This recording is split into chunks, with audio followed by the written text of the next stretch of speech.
Say Word Radio, WCRX 88.1 FM, Chicago's Underground. The Rule Boys in the building today, and I got a special guest today with me, Lupe Fiasco, Mr. Chicago. What's up? What's up, Joe? How you feeling? I'm chilling. Is it cold out there for you? It's decent. It's cool. decent? Yeah, you used to it, right? You're yeah, a Chicagoan. Yeah, I kind of live here. You live it? Live here. Oh. Kind of was born here. All right. Kind of like been through the blizzards. Mm-hmm.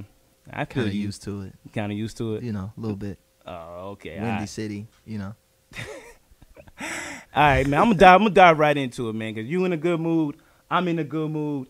All right, I want to jump. So, the N-word. You know, like, the N-word right now is like the topic of discussion. No, it's not. Oh, are you No, in tune? No, it's not. Are you in tune to Sports Center, ESPN, no, it's and all not, that? Man, those people aren't the bar for culture. They not the bar for culture? They're sports, Joe. They sports? If you letting people from sports tell you about linguistic culture, so you're done. It's over with. Yeah, I agree with you on that. You shouldn't. But the angle I'm going with this is with the other races using it. So like it's like the question is like, since hip hop artists use it so much, I have no problem with it. Yes, you do. No, I have no problem with it. Trust me on this. I have no problem with my hip hop artists using it, because I'm not a contradict. I'm not gonna contradict myself. Right. You know what I'm saying? I'm not gonna say, hey, I don't want my artist to like not use it, and then next then, I go on the street. Because once you do that, then it becomes, well, I don't want them to say gun. Then it's like, okay, then I don't want them to say this. Then they can't say that. Then they shouldn't say this. And everybody, you're always gonna find something that's gonna make you uncomfortable. Right. Period. Right. And then next, you strip it so much, and everybody's saying like Mary had a little lamb. That's the rap. That's the lyrics. Right. Then but I'm talking about with other races. Like, do you feel comfortable with other races right now, feeling so comfortable using it in broad daylight? No, I don't see that though. What do you see? I don't see every white person saying nigga. Nah, I didn't say white people. Not just them. Other races outside. They're another race. True. And they're the majority race in America. So how do you? I don't see white people running around on a daily basis saying nigga. Have you ever had a bold white person say that to you, like in a formal, like how we would say it to each other? No, I don't think I've ever been called directly a nigga from a white person ever. I've had racist things happen. I've had people slam cab doors in my face. But I've never been like nigger. I've never got that. That is good. So who's calling me a nigga? Yeah, exactly. Everybody who's black, and some Puerto Ricans like to sneak it in. Do you feel the strict? Like, I'm one of those people where I think it's a mute point, bro. I think it's mute. I think it's more important things. We're always gonna find something that's gonna make us uncomfortable. I made a song called Audubon Ballroom on my last album, and the whole song was white people, you can't say nigga. Yeah. Black people, we're not niggas because God made us better than that. That's the chorus of the song. And I said that because I made the song because Kanye was when he was doing a Glow in the Dark tour, and he was doing I think Gold Digger, and he stopped, and it was 20,000 white people, and he was like, yo, white people, this is a good time for you to say nigga. And I was like, nah, no, it's not. Right? And that was my reaction to it. It was like, I'm gonna make a song that says white people, you can't say nigga. So when I do a concert, right, and then I perform my song Audubon Ballroom the same way Kanye did Gold Digger, I'm going to say, you can't say nigga, you know, and then see if white people respond. Right. See if they say it on like a joke, like, oh, I can't say that, and mute themselves and don't say it. But it's a mute point. In totality, it's a mute point, bro. We know what we are. If you have a weak interpretation of your own self, then you're always gonna have a weak interpretation of your own self. That's true. If you choose to let a word bring you down, then the word always gonna bring you down. And if it's not nigga, it's gonna be black. If it's not black, it's gonna be Negro. If it's not Negro, it's gonna be colored. It's gonna be stupid. It's gonna be fool. It's always gonna be something that's gonna bring you down. That's just the nature of who we are, impressionable beings on this earth who care about what other people think about us. And so no matter how much you try and censor the world or try and cut things or leave things out, people are always going to find something. Themselves are always going to find something that makes themselves uncomfortable so they can feel validated, so they can feel alive. Now, you brought up Kanye, and rappers, you know, have this thing where, like, contradictions. Like, are rappers, like, victims of their own contradictions? You know how, like, some rappers would say this, and then they do that. They don't do this, but they end up doing it anyway. Right. So like Kanye West, like this, he like anti-corporation. he had this, whole spew. He's like, oh, forget Nike, this and that, corporation will back me. But now he just signed a deal with Adidas. Yeah. Why are rappers like, some rappers are like victim of their own contradictions? Everybody's like that though. Everybody. Occupy Wall Street. I'm a huge supporter of Occupy Wall Street, Occupy Chicago. Huge supporter monetarily, my own physical presence all the time. It was a completely like, man, we're against corporations. There were people who were involved against corporations, against that, against this, whatever, right? So they just kind of had like another rally. Like I don't know if it was like an anniversarial kind of piece, because it was September 17th. Okay. So these are the people from Occupy Wall Street.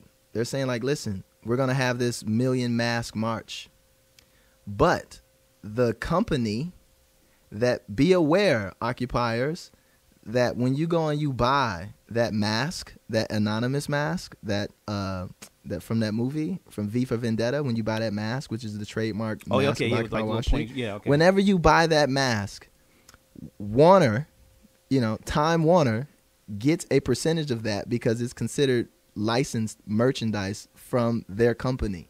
Wow. So even in your protest, you're financially supporting a corporation as you protest against corporations.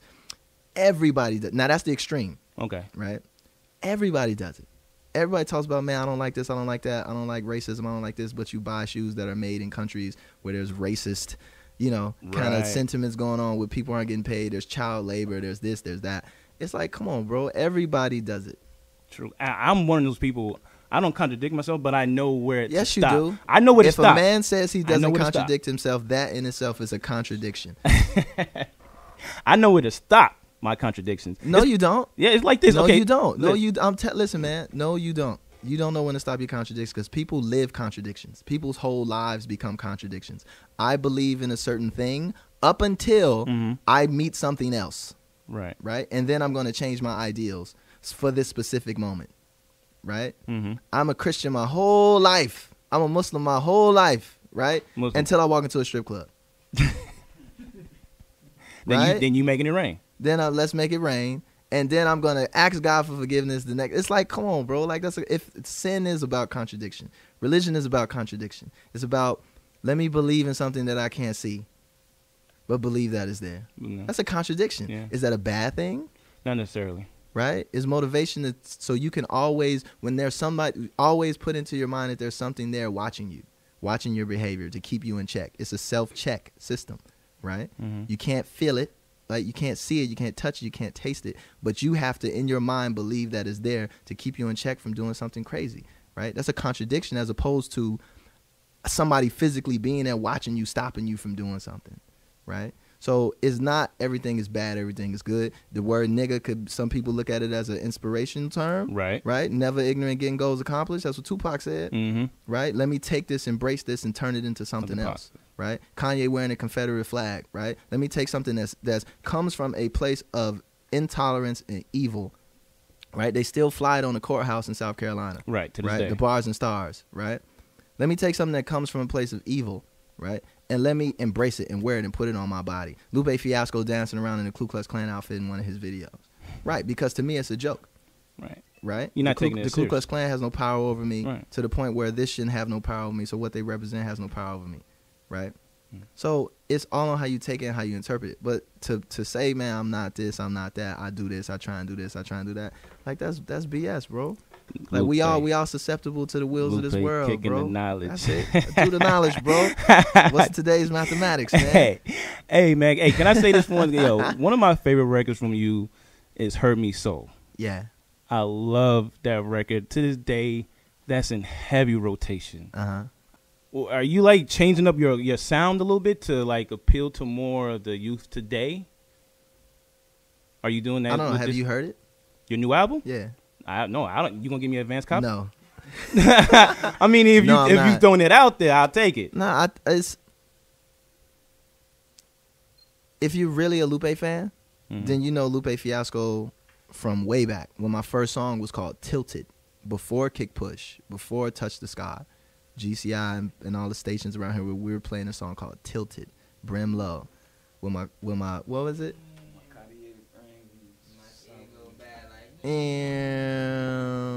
Fresh to Death F&F, tilted, brim low. With a Cartier eye on my car go by like, Fresh to Death F&F. That was Lupe's first entrance into the game because I had a Cartier and I had a fast car and I had Nike ears and all of that. So I came into the game with that. I wasn't trying to change up nothing. So the album that's coming out next year, what's that sound gonna be? It's no difference. No difference? If, like I said, if you were a Lupe fan and you know all of the music that I make, you know I make music for everybody. Okay. Right? I didn't just come in with this esoteric backpack movement. I didn't come in being this super deep lyrical. I came in doing all of that at the same time. Yeah. So people look at like, oh man, you like super political. Why you so political on this last album? I was like, yo, the first album had American Terrorist on it. Which I love, by the way. The first time Obama came into anybody's frame of mind is because I mentioned him on what? Hurt Me Soul. Hurt Me Soul was on what album? Food and Liquor is my first record. You know, where was American Terrorist? It was on my first album. But at the same time, too, Where is Sunshine? Right? Where was Kick Push? Where were those kind of poppy records for the pop radio and then your little urban things and then your little this? I always came in with a mix and a variety because that's who I am. I'm a mixture and a variety of different things. I can relate to many different people, different pieces of society, different classes of society. I can walk with billionaires the same way I can walk with poor people. That's not a bad thing. And so when I go and I make music or I make anything to express myself, I try and make sure I touch the as many bases as possible. But I've been doing that since I came into the game. It's not a reaction to what's going on because of Drake or this person or that person. It's literally, this is how I've been doing it. People just haven't been recognizing me for that. They always focus on, hey, this song, or hey, this song. Why don't you make more songs like that? It's like, well, you know, because I want to make new songs every time. I want to keep making the same thing. So it's not me going in a different direction. Okay. It's more so that this album is a little bit harder. Edgier? Than previous. Okay. Than previous ones. Harder musically. You know, of course, music is a living, growing thing, right? So as the whole culture, people come in with new sounds. There's new techniques to make different beats. There's new this, there's new that. There are always people bringing new things and adding things to the culture. Now, you could choose to be a purist and just focus on 1996 and try and make everything you do sound like 1996. And that's cool, right? But Lupe Fiasco, I want my music to be timeless. So, yeah, okay, I want to get this beat that is from Justice League because I like No Games from Rick Ross, you know, and I would love to rap over a beat like No Games. And in totality, I would rap over No Games. I would just take that, rap over it, and throw it out. I mean, if you're a rapper, if you're a lyricist, you do what you do on anything. On anything. So for me, it's no trying to speak to a bigger crowd, speak to a bigger audience, get an older audience to fall in love with new music. I'm not doing that. Every time I go in the studio, I just try and create from the heart and what I want to do. Timeless is better than the now. I always say that. You know, something you could play 20 years from now. You pop it in, and people, and they get to dance, and they still recite the lyrics. Yeah. Then that's when you know it's timeless. Yeah. Hey man, listen. So the album, we're not gonna have, are we gonna have to wait like years from the last one? That ain't got nothing to do with me. I mean, like the label, what's going on? You know, you should ask the label. Label right here.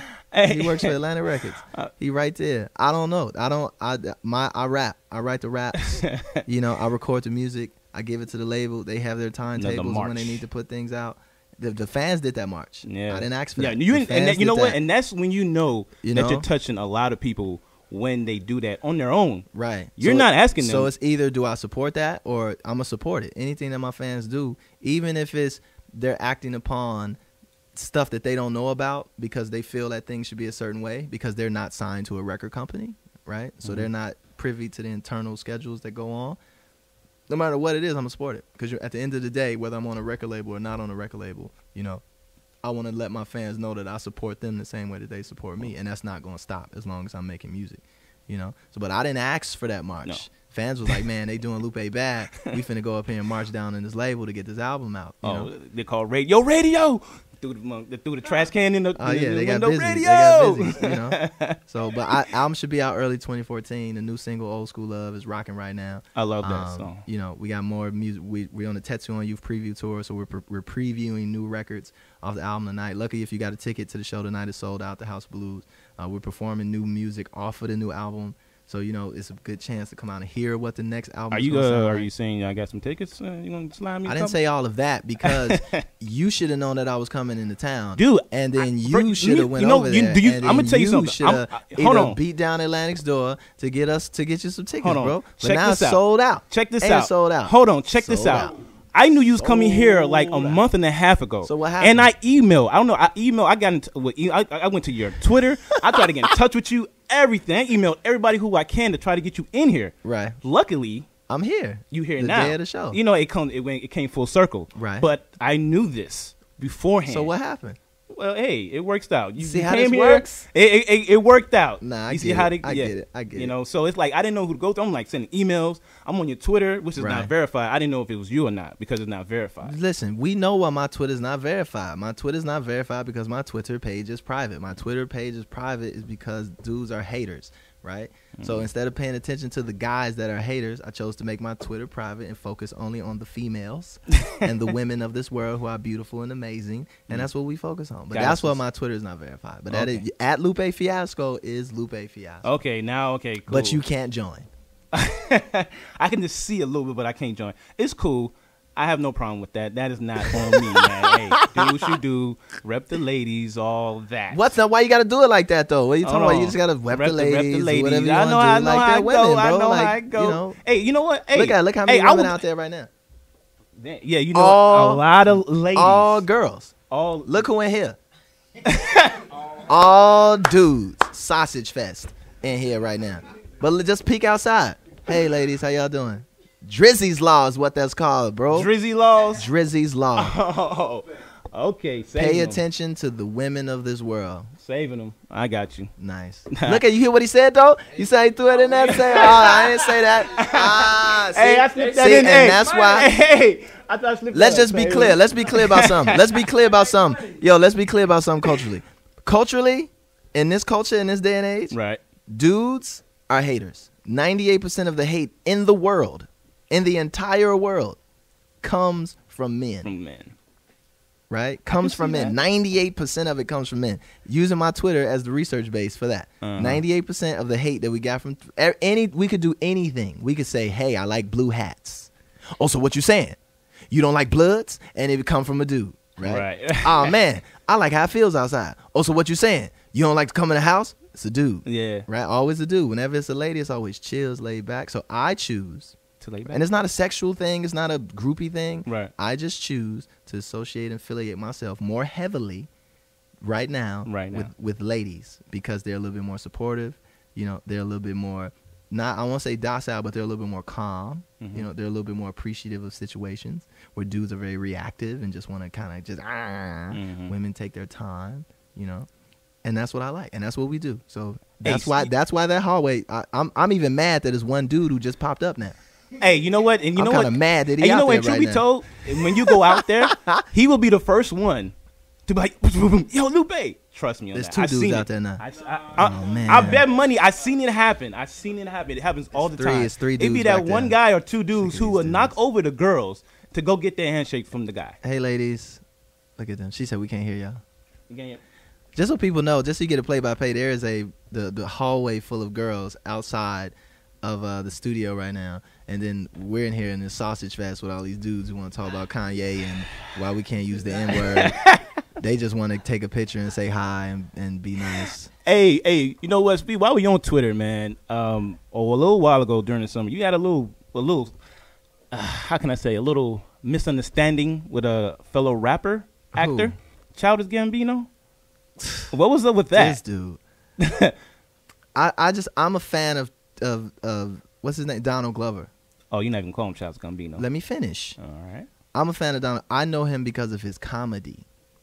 I barely listen to rap, right? Because I'm 30, and I listened to rap for 15 years of my life, and I just kind of want to give it a break, right? So I may have heard one song from Childish Gambino, but I know of Donald Glover because of his comedy, right? Mm-hmm. So we were joking on Twitter, right? Joking. And one of my homies who I joke with on Twitter, if you happen to follow me on Twitter, you know that I joke a lot. He asked me, he said, man, won't you work with Donald Glover, Childish Gambino? I was like, man, I don't work with blacks. Which is clearly absurd, right? Clearly absurd, because I just did Rick Ross, Wale. It's clearly absurd. It became, oh man, so what you trying to say, Lou? Right? He's like, man, won't you work with Eminem? Right? I was like, man, I told you I don't work with blacks, right? And then that became like, oh, so it got back to Donald, and he retweeted what Chief Keef said. You know, I see Lupe, I'ma smack him, whatever. Yeah. And I was just kind of like, been there, didn't do that. But at the same time too, dog, you're a comedian. I've heard you use the N-word crazy talking about yourself on national radio. Like my man, now you're a comedian that can't take a joke because now you want to be a rapper? Or is it really because it's just coming from Lupe and you feel a certain ways, right? But it's like, honestly, bro, you're a comedian and you can't take a joke. When I've heard your jokes, which are ridiculous, and I'm a fan of those ridiculous jokes that you make, hence why I said I don't work with blacks. Like, come on, Joe. Like, what are you doing? Yeah, it's all in his act. The dad with the HIV act he got. It's a little crazy, bro. So when you get responses like that, it taught me this, like, you know, I can't joke with people now. And that's what I said. I was like, man, I can't even joke with dudes because now I'm becoming this beef and this whole piece.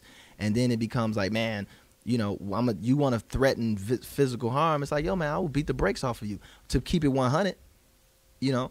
But we're not into that because you're a comedian, Joe. Like, I'll rock with you for your comedy. I still don't. Now I really don't listen to your music, but I know you're a dope MC because of the couple songs that I heard. But I'm not like a fan like that, right? But don't take this personal. I don't really listen to rap anyway. Okay. Right. So that just kind of something that blew out of proportion. But you have to come to grips with, when did comedians stop being able to take jokes? That's clearly a joke. It's a lot of them that Cat Williams, he can't take a joke. There's a lot of comedians who tell jokes, talk about people all day long, and then when the camera get turned on them, they want to get upset. They turn up and now they red. Like, come on, dude. It's life though. But listen, it's all peace, right? Let's keep it 100. It's all peace. All right. I have no beef with anybody, right? It's all good, right? We all good. Everything's nice and lovely. Cool. Right? Tattoo on Youth, album number 5, in stores early 2014. We're at the House of Blues tonight with my man Stolly, my homie Boy Illinois. It's going to be a real Chi-Town type of night tonight. My man D1 is there as well. So a lot of positive, nice, uplifting, constructive hip-hop going on tonight at the House of Blues. The new single, Old School Love, is in stores, iTunes right now. Love that song, get that video shot by Cootie and Chike, another Chi-Town affiliates. You know, shot the video. That'll be out in like a couple weeks. We're gonna finish up this tour. Make sure you follow me. You can't follow me on Twitter, but you it's private. www.lupefiasco.com. Follow him. Lupefiasco.com. You know, check the tour, check out new music, all that, man. I see you, bro. Are you stressed out? You got some gray hairs up there. I've had gray hair since I was 11 years old. Really? Wow. I've had gray hair since I was 11 years old. I'm gonna say that it's a genetic thing. My family has gray hair. I'm not stressed. I'm happy. I have a lot of money. I'm chilling. I see you got that herringbone right there. I'm looking at it. I'm chilling. I'm good. Like, I'm not worried. I ain't got no worries. You ain't got no worries. As Lil Wayne says. I'm chilling, bro. Ain't worried about nothing? Ain't worried about nothing. Chilling. Oh, cool, man. Hey, you know what? I appreciate you stopping by. Got it, man. Lupe Fiasco. Yeah. Be on the lookout. Turn up. 2014. Spangled Don. Rude Boy. Say Word Radio. WCRX.